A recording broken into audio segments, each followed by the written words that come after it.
일부 법률사무소나 뭐 이런 데서 합의금 장사라고 하죠. 네네. 저희 그냥 막 찍어가지고 막 날리는 경우가 있습니다. 네네. 그런 경우라 하더라도 음. 이게 긴지 아닌지 따져보시면은 그냥 쉽게 말씀드리면 씻고 넘어가셔도 되는 경우가 있기 때문에 네네. 네, 당황하지 마시고 네. 전문가들을 꼭 찾으시라. 네. 절대 자체적으로 대응하시진 마시라. 네네. 네. 그리고 1차적인 대응이 굉장히 중요한데 먼저 회신한 다음에 저희한테 상담하시는 경우도 있어요. 아, 맞아요. 네, 굉장히 그건 많아요. 안 좋아요. 네. 네, 그래서 최초의 답변이나 회신을 하시기 전에 무조건 전문가한테 검토를 받으시고 대응하시라. 네. 그게 제일 중요한 것 같습니다. 네. 안녕하세요. 특허그룹입니다. 한 1, 2년 전에 또 좀 비슷한 내용으로 저희가 영상을 찍었던 적이 있는데요. 경고장을 받았을 때 그때 행동 요령. 보통 경고장을 뭐 그냥 전화로도 받을 수 있고 메일로도 받을 수 있는데 내용 증명 우편으로 많이 보내잖아요. 네네. 저희도 이렇게 실제로 많이 보내기도 하는데 네. 내용 증명 우편을 받았을 때 기분이 그렇게 썩 유쾌하지 않아요. 네네. 그렇기 때문에 받으신 분들이 지레 겁을 먹고 또 안에 적혀져 있는 그런 뭐 문장들을 보면 되게 겁박하는 식의 문장들이 많잖아요. 네네. 그래서 이거 받고 나서 겁을 많이 드시고 이거 어떻게 행동해야 되지 이렇게 많이 당황하시는 분들이 많이 계시더라고요. 네. 그래서 그런 분들한테 좀 도움을 드리고자 오늘 영상을 준비해봤습니다. 네. 우선 일단 권리 침해에 대해서 네. 대응을 하기 위한 제일 첫 번째 스텝이라고 할 수가 있겠습니다. 네. 그 권리자 입장에서는 뭐 특허가 됐든 상표가 됐든 뭐 이게 사실 뭐 부동산 어떠한 재산권이 되더라도 네. 그 범위에 나의 재산권의 범위에 다른 사람이 무단으로 들어온다라고 하면 나가라 네. 라고 이제 얘기를 할 수가 있는 거죠. 그래서 1차적인 경고와 네. 어떤 지금 그 경과에 대한 문의, 질의 이런 것들을 담아서 보통 보내죠. 그래서 저희가 보통 다루는 거는 특허 상표다 보니까 디자인 포함해서요. 네. 그런 지식재산권에 대한 권리자가 침해가 발생했다. 그렇게 보이니까 이러이러이런 것들을 요구하면서 경고장을 보내면 네. 보통은 이제 보내시는 분도 저희한테 문의를 주시지만 그런 것들을 받으신 분들 입장에서는 굉장히 이제 어떻게 해야 되지? 굉장히 난감해 하시기 때문에 여기저기 저희를 비롯해서 다른 변리사님들이나 변호사님들한테 이제 문의를 드리는 거죠. 네. 네. 그러면 이걸 받으신 분들 입장에서는 어떻게 하면 되느냐? 네. 일단 제일 먼저는 당황하지 마시라. 네. 당황하지 마시고 권리자의 요구가 정당하기 위해서는 기본적으로 침해가 성립해야 되는 거잖아요. 네, 맞습니다. 네, 그래서 침해가 되는지 안 되는지부터 일단 먼저 따져보고 네네. 그 다음에 그 요구 사항들에 대해서 이행을 어떻게 할 건지에 대해서 네. 얘기를 해야 되는 거거든요. 자, 그러면 침해가 아니다라고 네. 먼저 해볼게요. 침해가 아닌 경우는 되게 여러 가지가 있을 수 있는데 어떤 것들이 있죠? 일단은 그런 경우 있을 수 있어요. 이게 보통은 이제 변리사를 통해서 그렇게 내용 증명 우편 경고장이 들어오는 경우라면 아마 일단 1차적인 검토를 끝냈기 때문에 침해가 아닌 경우는 웬만하면 없긴 해요. 네네. 웬만하면 없긴 한데 보통은 이제 그냥 권리자가 그냥 스스로 보내는 경우도 가끔씩 있거든요. 그렇죠. 그런 경우에는 사실 그 권리 범위가 어디까지의 형성이 되어 있고 이런 거에 대한 인식이 조금 부족할 수도 있기 때문에 그냥 보내는 경우도 있어요. 그렇기 때문에 예를 들어서 상표 같은 경우에는 그 상품 분류가 다른데도 그냥 보내는 경우도 있고요. 네네. 그리고 또 상표에서 가장 문제가 많이 되는 게 아마 병행 수입 쪽이죠. 그렇죠. 네, 뭐 그런 쪽에서도 그냥 이렇게 디테일하게 사실관계를 안 따지고 네. 그냥 법리관계를 안 따지고 그냥 경고장을 보내는 경우도 있기 때문에 네. 실제 받으시더라도 이게 침해까지 이어지지 않는 경우가 네. 많은 것 같아요. 그렇죠. 특별히 문제가 될 만한 케이스가 자주 있는 건 아니다. 네네. 그러니까 보통은 많이들 이러세요. 이제 경고장을 받고 나서 이제 내가 침해가 아닌지에 대한 판단을 하지 않고 정확한 판단을 받아보지 않고 거기서 응한 거에 대해서 다 이렇게 귀찮으니까 네네. 귀찮거나 아니면 이제 겁을 조금 먹으시고 이렇게 그 요구대로 이렇게 들어주시는 분들이 있는데 네. 보통 그럴 때는 에크나 네. 간단한 회신 차원에서 네. 침해가 아닌 것 같다. 음. 그래서 당신의 요구 사항을 들어줄 이유가 없다. 아, 그렇죠. 그리고 이제 좀 세게 나갈 때는 이러죠. 계속 이렇게 괴롭히면은 네. 뭐 업무방해라든지 음. 뭐 그리고 형사적으로 걸렸을 때는 무고 이런 네. 것들 묻겠다. 이런 식으로 해서 회신하는 경우도 있죠. 그렇죠. 그래서 네. 사실 이렇게 내용 증명 우편이 한 번 온 것만 가지고 뭐 무고다, 네네. 협박이다 이렇게 네네. 할 수는 없겠지만 이게 반복이 된다면 맞아요.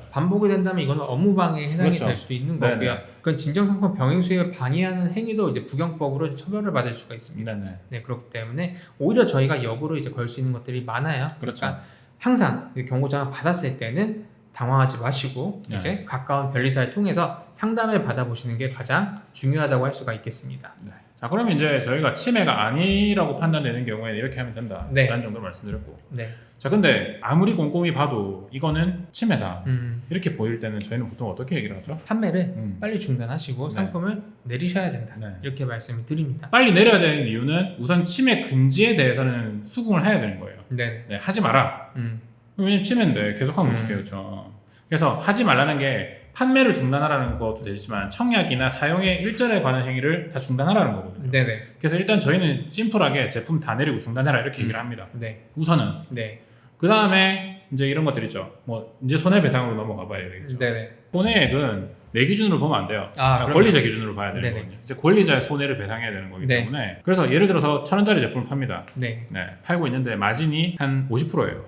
그래서 100개 팔았어요. 네. 그럼 어떻게 됩니까? 5만 원은 일단 제가 이득이 생긴 거죠. 그렇죠. 네. 5만 원의 이익이 생겼어요. 네. 근데 원래 원권리자는 그 제품을 하나에 10,000원에 팔고 있어요. 네. 역시나 마진은 50%입니다. 네. 그럼 이 사람은 50만 원을 벌 수 있었거든요. 네네. 자, 그러면 똑같이 모방한 제품을 치매자가 100개를 팔았는데 그게 네. 없었더라면 우리 원권리자는 오리지널 제품을 100개를 더 팔 수 있었을 거잖아요. 네, 그렇죠? 맞습니다. 그러면은 그 손해가 얼마입니까? 50만 원이 되는 거예요. 네. 5만 원이 아니고. 네네. 그래서 그런 식으로 계산을 접근을 하게 되는데 원칙적으로는 네네. 물론 구체적인 손해액은 변론의 전 취지, 네. 그러니까 전체적인 그 증거 자료 이런 것들 굉장히 종합적으로 검토해서 산출해야 되는데 네네. 기본은 그렇습니다. 네네. 근데 이제 이런 경우가 있다는 거죠. 손해배상에 가름해서 이제 합의금을 요구해 옵니다.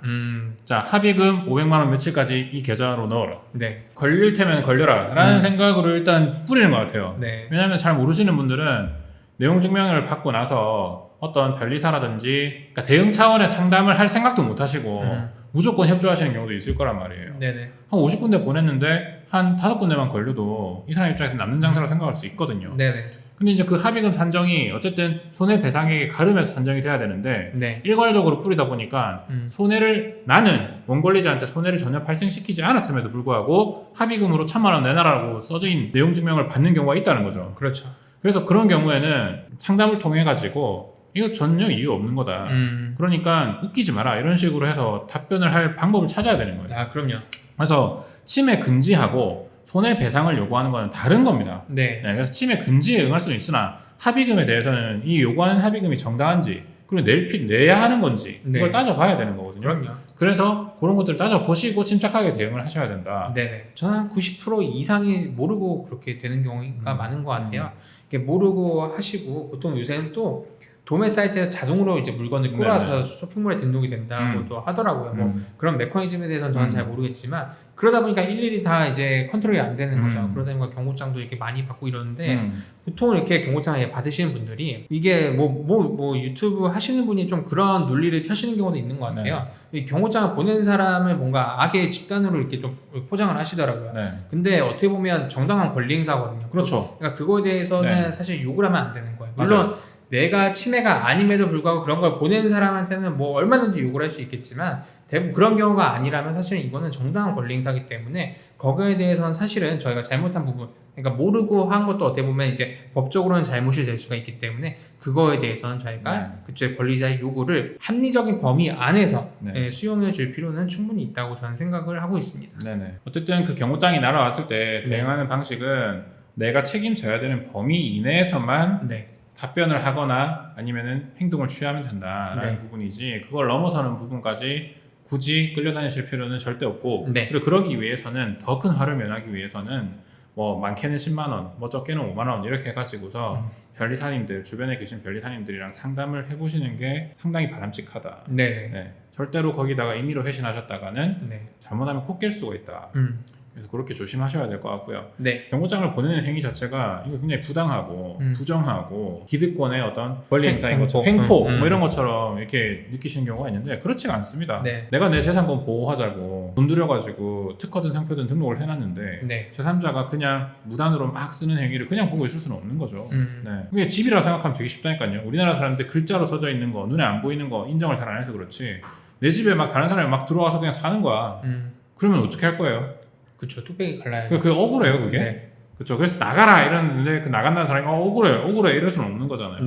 정당한 권리 행사인 경우가 또 많고 그래서 그게 다 정당한지 아닌지는 따져봐야 되기 때문에 네. 어쨌든 너무 이제 그런 것들을 횡포라든지 쉽게 말해서 너무하네, 먹고 살기 힘든 너무하네 이런 식으로 나오는 거는 옳지 않다. 저는 이렇게 좀 봅니다. 코로나 사태 이후에 네. 되게 많은 분들이 투자, 그 다음에 셀러 이런 음. 쪽으로 많이 유입이 되셨단 말입니다. 네. 자, 근데 이제 그런 가운데 이런 경고장을 받으셨다 해가지고서 아 이거 너무 상도상 너무하신 거 아니냐 이렇게 얘기하시지 마시고, 왜냐면 상도는 결국 관례이고 관례는 법의 어떤 테두리 안에 있는 거지 네네. 법 위에 존재하는 게 아니거든요. 네네. 그래서 어쨌든 법을 충실하게 따르고 상호간의 권리가 잘 보장받는 가운데 상도라는 게 있다고 저는 생각합니다. 상도가 먼저 있고 법이 있는 건 아니죠 절대. 네네. 네, 그래서 물론 좀 그 부당하다고 볼 만한 케이스들이 있긴 해요. 일부 법률사무소나 뭐 이런 데서 합의금 장사라고 하죠. 네네. 저희 그냥 막 찍어가지고 막 날리는 경우가 있습니다. 네네. 그런 경우라 하더라도 음. 이게 긴지 아닌지 따져보시면은 그냥